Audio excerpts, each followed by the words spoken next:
Hey, it's Heidi Kindlespire-Hillman. Welcome back to episode 2 of Making Things in the Mountains, my weekly-ish update on what I've been making.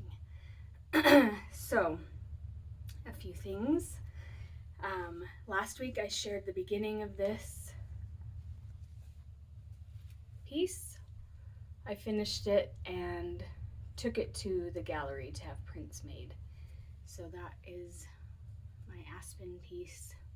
This is wet felted wool on the background and then embroidery on top. And I am pretty happy with how that looks. So that is thing number 1.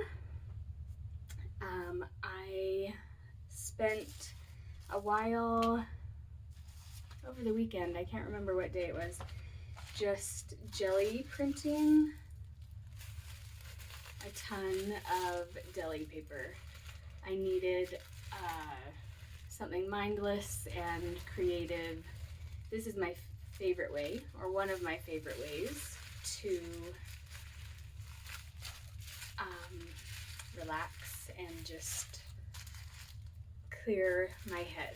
So all of these will be used either in my own journals or some handmade journals I'll be making soon. And so that was a fun afternoon, well spent. I also, on that same day, just played around with a few different mark making experiments. I will be cutting these apart to include in ephemera kits. So that was a very fun, just mindless afternoon. I also this week finished my felt leaf garland. I showed you last week the leaves that I had stitched, and this week I just did a really simple crochet slip stitch garland and just tied each of the leaves onto it. I took a needle a needle and just went through kind of the sandwiched layers of each leaf, and then with the yarn, and then just tied it around the garland. So I will try to remember to get a picture of this when it's finally in place. But it is, I think our mantle is like 8 or 10 feet, maybe 8. So this is made to fit perfectly across that mantle, and I'm excited to have that up. I have also been doing stocking the kits for that. So this comes with all the thread colors and 8 different colors of felt. You can get 3 leaves of each color. So that is what that is. I have a visitor in here. Hopefully that is not an interruption. We'll see. So I will link these as well. So these kits are done and in stock and ready to go. I have 2 more things. I have been working on designing kind of a floral felt bouquet type ornament.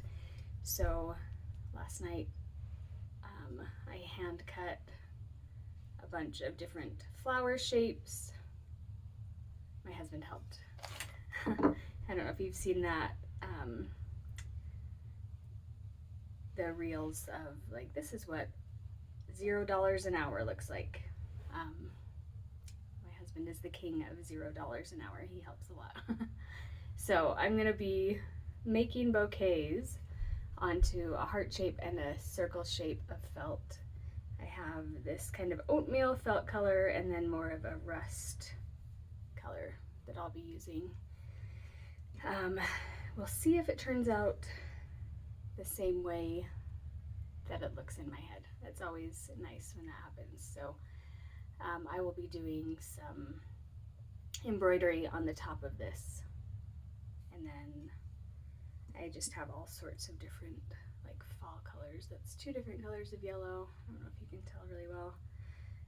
I have some leaves, and so my plan is to just have this big and full and colorful, all kind of overlapping.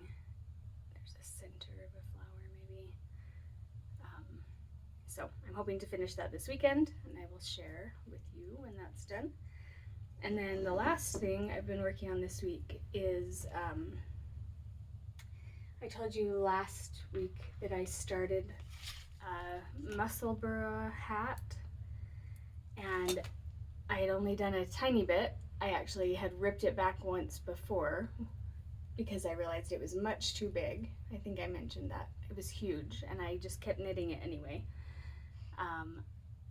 And even at the very beginning, I'm like, this is not gonna fit me. I know it's not gonna fit, but it was just such a pleasant knit, and it's this beautiful self-striping yarn, and so I was excited to see the new colors. I should have just restarted it at the beginning, but I didn't.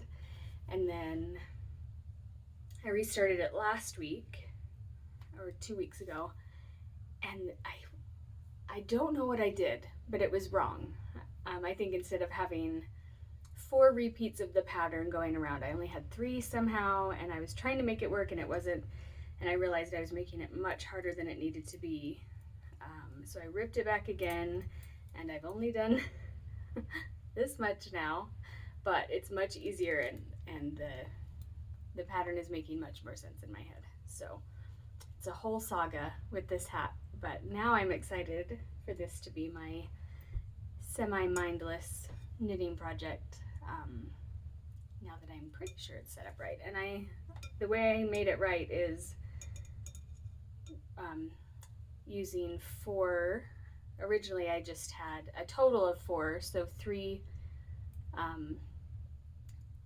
needles in the working yarn, but the way it makes a lot more sense in my head is to have it across 4. So I had to grab my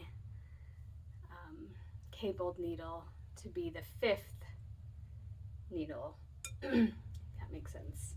So it's a little bit wonky looking, but once I get all the increases done, I'll just move it all to the cabled needle, and that'll be great. So I think that is all for today. I'd love to hear what you're working on, and I'll see you next week.